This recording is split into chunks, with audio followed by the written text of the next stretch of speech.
KaraokeBooks. The Bride of Lammermoor. Written by Walter Scott. Audiobook. Chapter 13. Should I take aught of you?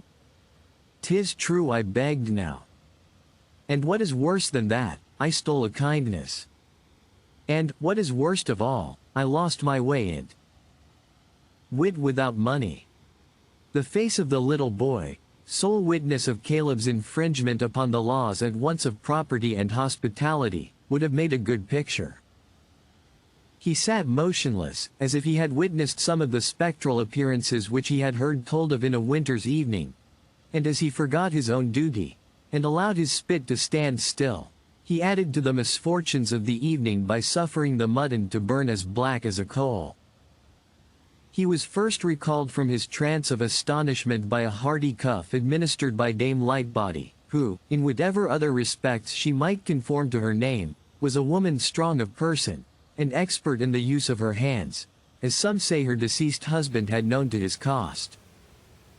What gar'd ye let the roast burn, ye ill clerk it good for naught? I dinna ken, said the boy. And where's that ill deedy get, Giles? I dinna ken, blubbered the astonished declarant. And where's Mr. Balderstone, and Abuna and in the name of council and kirk session, that I sold say, where's the broche wi, the wild fowl?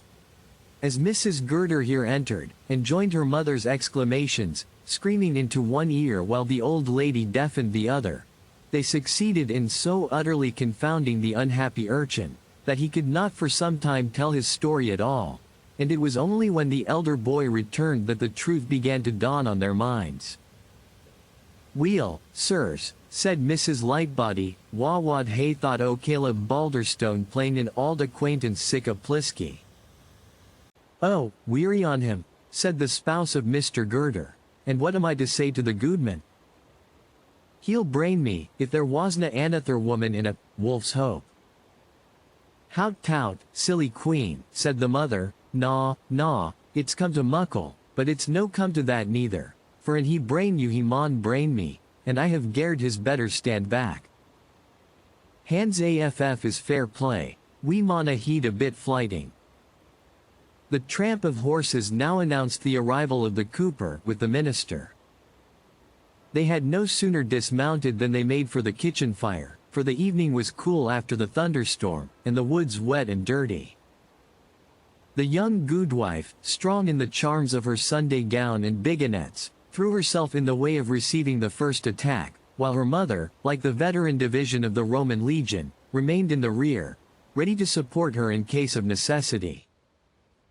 Both hoped to protract the discovery of what had happened, the mother, by interposing her bustling person betwixt Mr. Girder and the fire, and the daughter, by the extreme cordiality with which she received the minister and her husband, and the anxious fears which she expressed lest they should have gotten called. Called, quoted the husband, surlily, for he was not of that class of lords and masters whose wives are viceroys over them. We'll be called an you, I think, if ye dinna let us into the fire. And so saying, he burst his way through both lines of defense, and, as he had a careful eye over his property of every kind, he perceived at one glance the absence of the spit with its savory burden. What the devil, woman? Fie for shame, exclaimed both the women, and before Mr. Bide the Bent. I stand reproved, said the cooper, but the taking in our mouths the name of the great enemy of our souls, said Mr. Bide the Bent. I stand reproved, said the cooper. Is in exposing ourselves to his temptations, continued the reverend monitor, and in inviting, or, in some sort, a compelling, of him to lay aside his other trafficking with unhappy persons, and wait upon those in whose speech his name is frequent. Weel, Mr. Bide the Bent, can a man do mair than stand reproved? Said the cooper. But just let me ask the women what for they hae dished the wild fowl before we came. They arena dished, Gilbert, said his wife, but an accident. What accident? Said Girder, with flashing eyes. Nay ill come o'er them, I trust? His wife, who stood much in awe of him, durst not reply, but her mother bustled up to her support, with arms disposed as if they were about to be akimbo at the next reply. I gied them to an acquaintance of mine, Gibbie-Girder, and what about it now? Her excessive assurance struck Girder mute for an instant. And ye gied the wild fowl, the best end of our christening dinner, to a friend of yours, ye auld Rudis. And what might his name be, I pray ye? Just worthy Mr. Caleb Balderstone, frae Wolf's Crag, answered Marion, prompt and prepared for battle. Girder's wrath foamed over all restraint. If there was a circumstance which could have added to the resentment he felt, it was that this extravagant donation had been made in favor of our friend Caleb, towards whom, for reasons to which the reader is no stranger, he nourished a decided resentment. He raised his riding wand against the elder matron, but she stood firm, collected in herself, and undauntedly brandished the iron ladle with which she had just been flambing, basting, the roast of mutton. Her weapon was certainly the better, and her arm not the weakest of the two, so that Gilbert thought it safest to turn short off upon his wife, who had by this time hatched a sort of hysterical whine, which greatly moved the minister, who was in fact as simple and kind-hearted a creature as ever breathed. And you, ye thoughtless jade, to sit still and see my substance dispend upon to an idle, drunken, reprobate, worm-eaten serving man, just because he kiddles the lugs o' a silly auld wife useless clavers, and every twa words a lee? I'll gar you as good. Here the minister interposed, both by voice and action, while Dame Lightbody threw herself in front of her daughter, and flourished her ladle. Am I no to chastise my ain wife? Exclaimed the cooper very indignantly. Ye may chastise your ain wife if ye like, answered Dame Lightbody, but ye shall never lay finger on my daughter, and that ye may found upon. For shame, Mr. Girder, said the clergyman. This is what I little expected to have seen of you, that you sold give rein to your sinful passions against your nearest and your dearest, and this night too, when ye are called to the most solemn duty of a Christian parent, and for what? For a redundancy of creature comforts, as worthless as they are unneedful. Worthless, exclaimed the cooper. A better goose never walked on stubble. Two finer, daintier wild ducks never wot a feather. Be it say, neighbor, rejoined the minister, but see what superfluities are yet revolving before your fire. I have seen the day when 10 of the bannocks which stand upon that board would have been an acceptable dainty to as many men, that were starving on hills and bogs, and in caves of the earth, for the gospel's sake.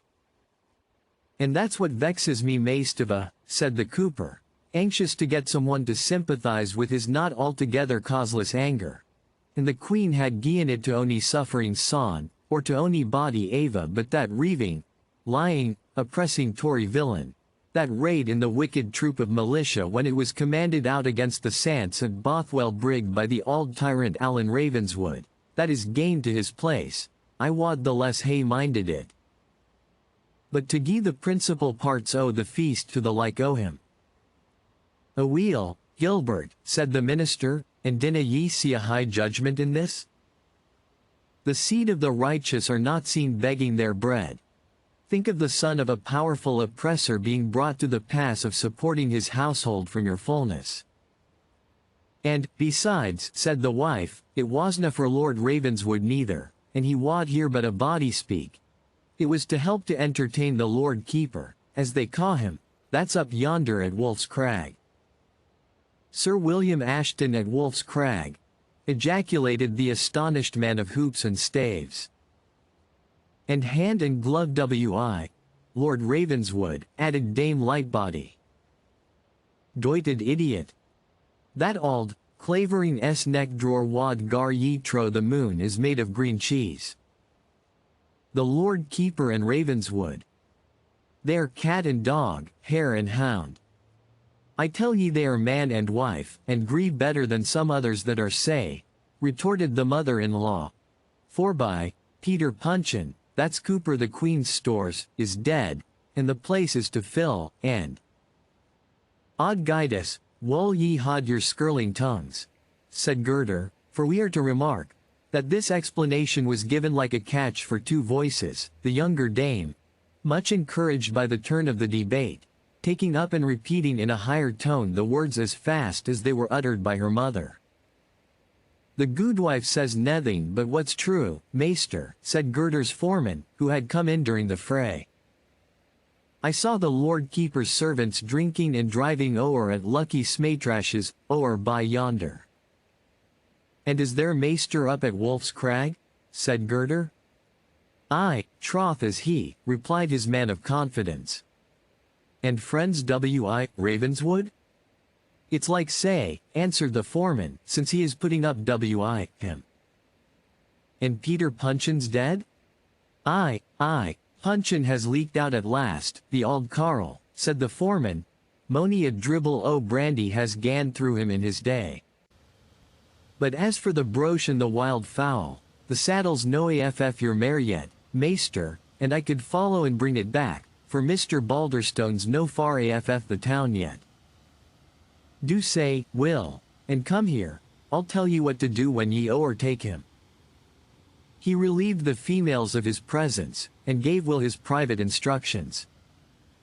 A bonny like thing, said the mother-in-law, as the cooper re-entered the apartment, to send the innocent lad after an armed man, when ye ken Mr. Balderstone I wears a rapier, and whiles a dirk into the bargain.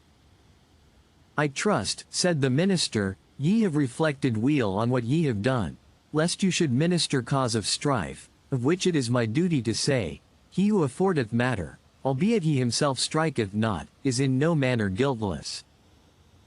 Never fash your beard, Mr. Bide the Bent, replied Girder, and canna get their breath out here between wives and ministers. I ken best how to turn my ain cake. Jean, serve up the dinner, and nae mair about it. Nor did he again allude to the deficiency in the course of the evening. Meantime, the foreman, mounted on his master's steed, and charged with his special orders, pricked swiftly forth in pursuit of the marauder Caleb. That personage, it may be imagined, did not linger by the way. He intermitted even his dearly beloved chatter, for the purpose of making more haste, only assuring Mr. Lockhart that he had made the purveyor's wife give the wild fowl a few turns before the fire, in case that Mysie, who had been so much alarmed by the thunder, should not have her kitchen grate in full splendor. Meanwhile, alleging the necessity of being at Wolf's Crag as soon as possible, he pushed on so fast that his companions could scarce keep up with him. He began already to think he was safe from pursuit, having gained the summit of the swelling eminence which divides Wolf's Crag from the village, when he heard the distant tread of a horse, and a voice which shouted at intervals, Mr. Caleb, Mr. Balderstone, Mr. Caleb Balderstone, hollow, bide a wee. Caleb, it may be well believed, was in no hurry to acknowledge the summons. First, he would not heart it, and faced his companions down, that it was the echo of the wind.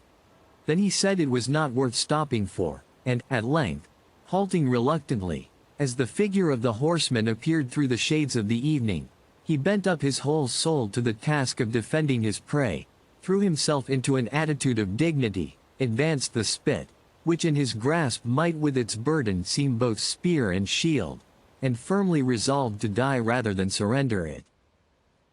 What was his astonishment when the cooper's foreman, riding up and addressing him with respect, told him, his master was very sorry he was absent when he came to his dwelling, and grieved that he could not tarry the christening dinner, and that he had ta'en the freedom to send a SMA runlet of sack, and an anchor of brandy, as he understood there were guests at the castle, and that they were short of preparation.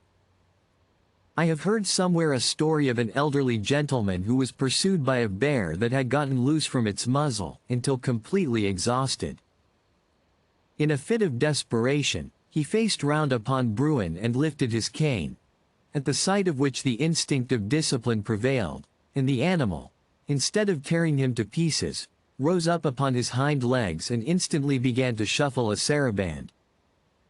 Not less than the joyful surprise of the senior, who had supposed himself in the extremity of peril from which he was thus unexpectedly relieved, was that of our excellent friend Caleb, when he found the pursuer intended to add to his prize, instead of bereaving him of it. He recovered his latitude, however, instantly, so soon as the foreman, stooping from his nag, where he sat perched betwixt the two barrels, whispered in his ear, "If onything about Peter Punchin's place could be airded their way, John, Gibby, Girder wad mock it better to the master of Ravenswood than a pair of new gloves, and that he wad be blithe to speak wi, Maester Balderstone on that head, and he wad find him as pliant as a hoop willow in a, that he could wish of him." Caleb heard all this without rendering any answer, except that of all great men from Louis XIV. Downwards, namely, we will see about it, and then added aloud, for the edification of Mr. Lockhart, "Your master has acted with becoming civility and attention in forwarding the liquors, and I will not fail to represent it properly to my Lord Ravenswood. And, my lad," he said, "you may ride on to the castle, and if none of the servants are returned, whilk is to be dreaded, as they make day and night of it when they are out of sight, ye may put them into the porter's lodge, whilk is on the right hand of the great entry. The porter has got leave to go to see his friends, say ye will meet no end to steer ye."